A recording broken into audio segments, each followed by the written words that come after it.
Hi dozen டோக்கிஸ் viewers. இன்றைக்கு இந்த வீடியோவில் இன்றைய தினம் மிகப்பெரிய எதிர்பார்ப்பில் உலகளவில் release ஆகியிருக்கின்ற Spiderman brand new day திரைப்படத்தினுடைய ரிவ்யூவை தான் இந்த வீடியோவில் பார்க்க போகிறோம்.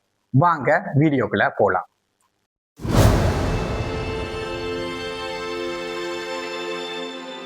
ஸ்பைடர்மேன் பிராண்ட் நியூ டே இந்த திரைப்படத்தின் ஸ்டோரி பாத்தீங்கன்னா இதற்கு முன்னைய பாகத்துல எந்த இடத்துல படம் முடிஞ்சதோ அதுல இருந்தே ஸ்டார்ட் ஆகுது இந்த படம்.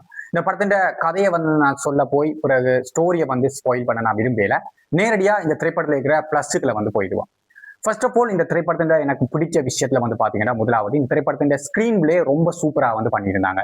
இதற்கு முன்னைய ஸ்பைடர்மேன் கதைகளை காட்டிலும் இந்த கதை முற்றிலும் வேறுபட்டது. ரீசன் பாத்தீங்கன்னா இதற்கு முன்னைய படங்களை இயக்கிய இயக்குனரும் அதே மாதிரி இந்த திரைப்படத்தை இயக்கிய இயக்குனரும் வேற. ஸோ அதுலேயே டிஃப்ரெண்ட் காட்டியிருந்தார். முன்னைய திரைப்படங்கள்ல ஆக்ஷன் அதில் கொஞ்சம் ஒர்க் அவுட் ஆயிருக்கும். இதுல அந்த ஆக்ஷனை ஸ்பைடர்மேனுடைய ஆக்ஷனை இதுல நிறைவாக பார்க்க முடியாது, ரொம்ப கம்மியாவே இருக்கும். அதை தாண்டி இந்த திரைப்படத்துல ஸ்பைடர்மேன் எமோஷனலை ரொம்ப டீப்பாக சொல்லியிருக்காங்க. அது ரொம்ப சூப்பராகவே ஒர்க் அவுட் ஆயிருக்குது. ஐ திங்க் அவெஞ்சர்ஸ் எண்டு கேமுக்கு அப்புறமா மார்வெல்ல ஒரு திரைப்படத்துல இவ்வளவுக்கு எமோஷனலாக கனெக்ட் ஆன ஒரு திரைப்படமாக இந்த ஸ்பைடர்மேன் பிராண்ட் நியூ டே திரைப்படம் மாறி இருக்குன்னு தான் சொல்ல வேண்டும்.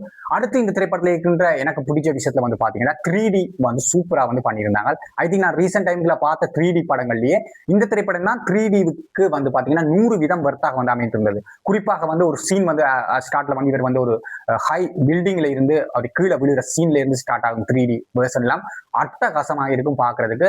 முடிஞ்ச அளவுக்கு இதை 2D வேர்ஷன்ல பாக்காங்க, 3Dலயே பாருங்க. நான் தமிழ்ல தான் பார்த்திருந்தேன். தமிழ் டப்பும் சூப்பராக பண்ணியிருந்தாங்க. காமெடியாக இருக்கட்டும், டயலாக்ஸ்களாக இருக்கட்டும், ரொம்ப ரொம்ப நீட்டாகவே பண்ணிட்டாங்க. நீங்க தமிழ் டப்ல கூட இந்த திரைப்படத்தை பார்க்கலாம் தாராளமாக. ஸோ அவளுக்கு ஃபன்னாகவே பண்ணியிருந்தாங்க. அடுத்து இந்த திரைப்படத்துல எனக்கு பிடிச்ச விஷயத்துல பாத்தீங்கன்னா இந்த திரைப்படத்துல முன்னைய பாகத்தை விட இந்த திரைப்படத்துல அந்த வில்லன் கேரக்டருக்கு வர இதுவும் அதுக்கு கொடுத்திருக்கிற பவரும் சூப்பரா இருந்துச்சு. குறிப்பாக வில்லனுக்கு இந்த டெலிபதி பவரை வச்சு ஒன்று பண்ணியிருக்காங்க. அது வேற லெவல்ல இருந்துச்சு. அந்த பவரை காட்டி போட்டு காட்டணுமே இதை எப்படி எங்களுடைய ஸ்பைடர்மேன் இதை இந்த வில்லனை கட்டுப்படுத்த போறாங்க, எப்படி இந்த வில்லனை கட்டுப்படுத்த முடியும் ஒரு கியூரியாசிட்டி இருந்துச்சு. அது ரொம்பவே சூப்பராகவே ஒர்க் அவுட் ஆயிருந்துச்சு. அந்த வில்லன் கேரக்டரை நான் ரிவீல் பண்ணல, பட் அந்த கேரக்டர் ரொம்ப சூப்பர். அதனுடைய சூப்பர் பவரும் ரொம்ப சூப்பராக இருந்துச்சு. மார்வல் ஸ்டோரிஸ் காமிக்ஸ் தெரிஞ்சாக்களுக்கு அது யாருன்னு தெரிஞ்சிருக்கும், அது என்ன பவர்ன்னு நீங்க ட்ரெய்லரை பார்த்து பிடிச்சிருப்பீங்க. ஏன்னா நான் தியேட்டர்ல இருந்து எனக்கு மார்வல் காமிக்ஸை பற்றி பெருசா எதுவுமே தெரியாது. பட் பின்னுக்கு இருந்த ஒரு ஆள் மார்வல் காமிக்ஸை ரொம்பவே தெரிஞ்சிருப்பார் நினைக்கிறேன். அவர் அடுத்தடுத்த சீன் கூட ப்ரிடிக்ட் பண்ணியிருந்தார். அந்த லெவலுக்கு பண்ணிட்டு காட்சி கொண்டதுக்கு காதுக்குள்ள கேட்டுக்கிட்டு இருந்துச்சு.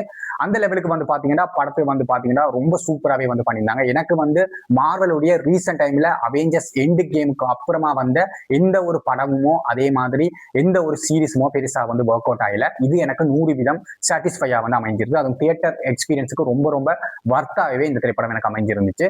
அந்த இந்த திரைப்படத்துல நிறைய ஹை மூமெண்ட்ஸ்கள் இருக்குது. குறிப்பாக இந்த திரைப்படத்துல நான் சொன்ன மாதிரி ஃபைட் சீன்ஸ்கள் ரொம்ப ரொம்ப கம்மி. முன்னுக்கு ஸ்டார்ட்ல ஒரு ரக்கோட வர ஒரு ஃபைட் சீன், அதுக்கப்புறம் கல்கோட வர ஒரு ஃபைட் சீன், பிறகு கிளைமேக்ஸ் ஃபைட் சீன் என்ற 3 சீன் தான். மற்றும்படி இதுல ஃபீட்டர் பார்க்கக்கூடிய எமோஷனல் அம்மா சென்டிமெண்ட், அதே மாதிரி லவ்வரோடான சென்டிமெண்ட், பெஸ்ட் ஃப்ரெண்டோடான சென்டிமெண்ட், மற்றது சிஸ்டர்ஸ்க்கு இடையிலான சென்டிமெண்ட்ஸ் என்று படத்துல பாத்தீங்கன்னா சென்டிமெண்ட்ஸ் ரொம்பவே மெனக்கட்டு இருந்தாங்க. அது சூப்பராகவே ஒர்க் அவுட் ஆகிருந்துச்சு. அந்த லெவலுக்கு இந்த திரைப்படம் எனக்கு ஸ்டார்டிங்ல இருந்து எண்டிங் வரைக்கும் எனக்கு ரொம்ப ரொம்ப சூப்பராகவே நிறைய விஷயம் இந்த திரைப்படத்தை எனக்கு பிடிச்சிங்க.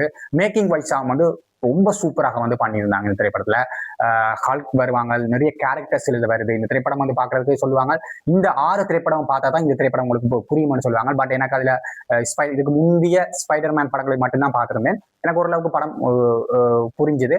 சில கேரக்டர் மட்டும் எனக்கு தெரியாம இருந்துச்சு. மற்றபடி இந்த திரைப்படம் நீங்கள் புதுசாக போய் பார்த்தா கூட இந்த திரைப்படம் உங்களுக்கு விளங்கக்கூடிய மாதிரி தான் இருக்கும் படம். என்னை பொறுத்த வரைக்கும் இந்த திரைப்படத்தை 3D எக்ஸ்பீரியன்ஸ், தரமான எக்ஸ்பீரியன்ஸ் மிஸ் பண்ணாங்க. கண்டிப்பா இந்த திரைப்படத்தை மஸ்ட் வாட்ச்னு தான் சொல்லுவேன். தாராளமாக ஒரு பார்க்கக்கூடிய ஒரு திரைப்படம். இந்த கேரக்டர்ல குறிப்பாக பாத்தீங்கன்னா அந்த ஸ்ட்ரேஞ்சர்ஸ் திங்ல வர நம்ம மேக்ஸ் ஒரு சூப்பரான பிளே பண்ணியிருக்காங்க, ஒரு ரோல் பண்ணியிருக்காங்க. சூப்பராகவே ஒர்க் அவுட் ஆயிருந்துச்சு. அடுத்து இந்த திரைப்படம் பாத்தீங்கன்னா உலக அளவில் மிகப்பெரிய எதிர்பார்ப்பு இருந்தது. அதுவும் குறிப்பாக ஸ்ரீலங்கால கூட இந்த திரைப்படத்துக்கு பெரிய ஒரு எதிர்பார்ப்பு இருந்ததுதான் சொல்ல முடியும். ஏனென்றா ஸ்ரீலங்கால ஹாலிவுட் திரைப்படங்கள் தமிழ் டப்ல ரிலீஸ் ஆகிறது ரொம்ப ரொம்ப ரேர். இதுக்கு முதல் ரிலீஸ் ஆனா அவதார் 2 கடைசியா அவதார் பாகம் ரிலீஸ் ஆயிருந்தது.